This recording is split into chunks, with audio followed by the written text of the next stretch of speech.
कि अगर किसी को डरना है तो किसको डरना है। ये 5 राज्यों के चुनाव का हवाला देकर कहते हैं कि परिणामों से भारतीय जनता पार्टी डर गई और आप पार्टी से डर गई। उत्तर प्रदेश में आप पार्टी 349 सीटों पर चुनाव लड़ी, सभी पर जमानत जब्त। उत्तराखंड में 70 सीटों पर चुनाव लड़ी, 68 सीटों पर जमानत जब्त। गोवा में 39 सीटों पर चुनाव लड़ी, 35 सीटों पर जमानत जब्त। पंजाब में अच्छा परफॉर्म करा, मणिपुर गए नहीं। हम किससे डरे भाई? मैंने सुना था, आपका भी बताता हूं, बैठो बैठो बैठो, कांग्रेस का भी बताता हूं।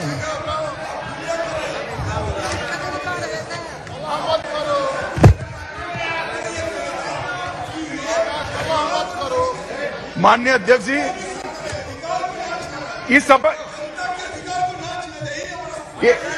इस विषय पर भी मैं आता हूं भाई।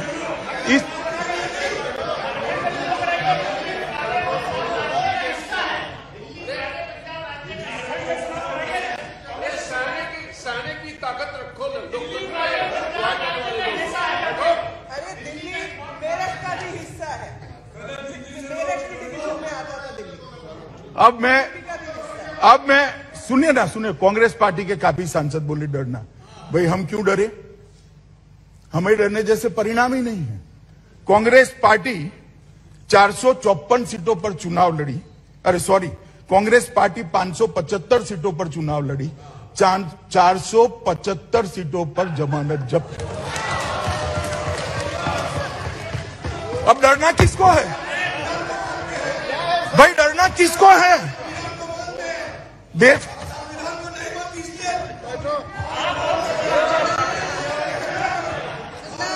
माननीय अध्यक्ष जी, भारतीय जनता पार्टी के कोई कार्यकर्ता को डरने की जरूरत नहीं है।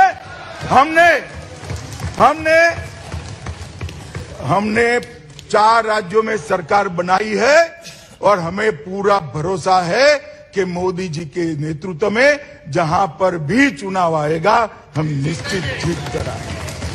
हमें कोई डरने की जरूरत नहीं। और भाई मैं आपको बताना चाहता हूं, हम तो जब 2 थे तब भी नहीं डरते थे, अब तो 302 है। और यहां से उस वक्त तंज कसे जाते थे, मैं नाम नहीं बोलूंगा नेता का, वरना पॉइंट ऑफ ऑर्डर उठाएंगे, मगर तंज कसे जाते थे। हमारे दो उस पार्टी का आज विपक्ष के नेता का स्टेटस भी नहीं बचा। हम नहीं डरते। चुनाव से डरना क्या हार जीत होती रहती है? जनता का फैसला है, हमने स्पिरिट है। मैंने यही कहा। आप ट्रांसलेशन मिस्टर सुरेश, मैंने ये ट्रांसलेशन मोड पर रखिए, आप ट्रांसलेशन मोड पर रखिए। मैंने यही कहा है कि हम 2 थे तब भी नहीं डरते थे, आज 302 है, क्यों डरे? ना अहंकार की बात है, ना गमी का विषय है। जनता का फैसला लोकतंत्र में सबको स्वीकारना चाहिए और ये स्पिरिट भी।